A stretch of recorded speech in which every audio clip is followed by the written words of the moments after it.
you are mistaken if you think that this mother and her 7 sons in the first reading died because they did not want to eat pork.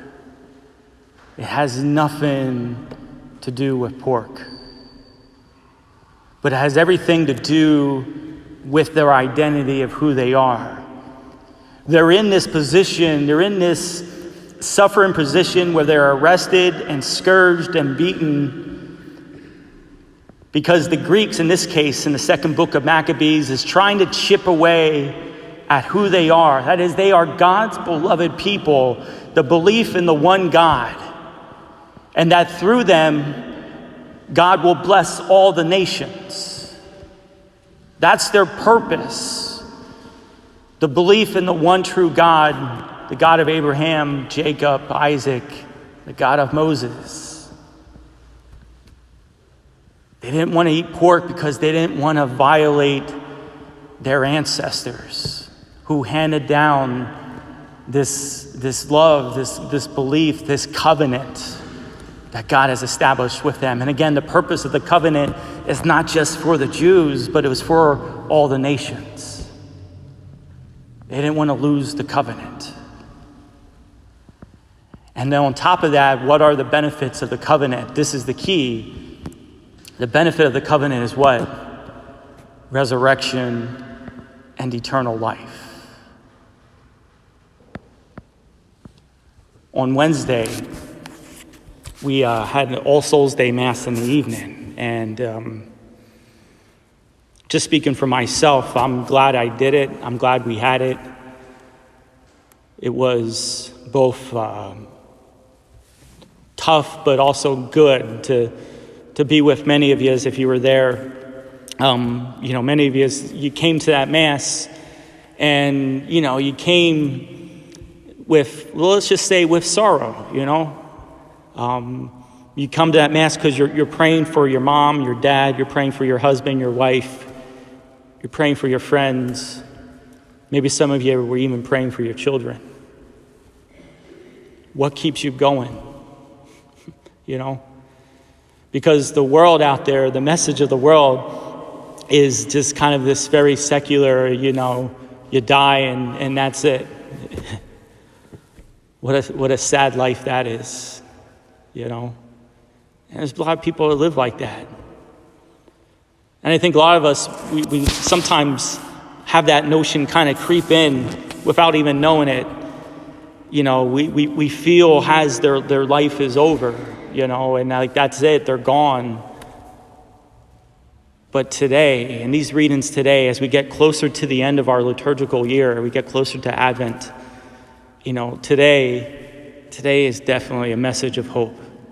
In the gospel reading, you had these kind of, I guess in a way, secular, but at least secular in terms of the afterlife, the Sadducees, who again just believed that you just live life, you die, and that's it. And these were people that worked in the temple. These were priests, and they had no notion that there's more to life than what's in front of them. And then they come up to Jesus and they pose this stupid little riddle, about, a woman and she married and she was childless and that husband died and the brothers married her and then all 7 of them, eventually died and she was childless, and then so they posed like what they think is a gotcha question, in the resurrection of the dead, whose wife will she be? And Jesus was having none of this. Because the purpose of the resurrection is what? Is eternal life. And eternal life in the sense that all the wounds and weaknesses and sufferings that we encounter in this life no longer have an effect on us. They're healed. They're cleansed. Just like the resurrected Jesus himself later on in the gospel shows the wounds, but the wounds have no effect on him. It's almost like just a sign of his love towards us, just a sign of how far he's willing to go for us. That's what the wounds serve now. They don't inflict pain on him. And so Jesus' response to those Sadducees who posed that silly little riddle is one and first and foremost that since they are living forever, since they are risen from the dead, There is no more marriage. Why? Because there's no more need to procreate. The purpose of procreation is an earthly thing. It's to keep the human race going because we die. We die and we have to repopulate. And marriage is always oriented towards procreation. Again, we forget that today in today's society.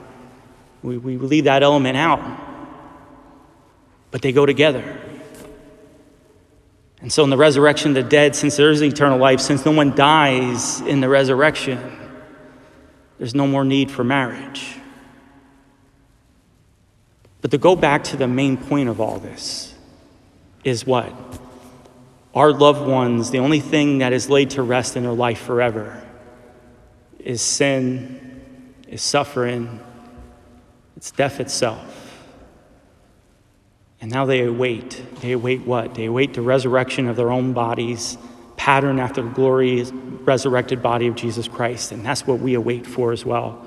This isn't wishful thinking. This is all rooted in an historical event of the resurrection of Jesus Christ.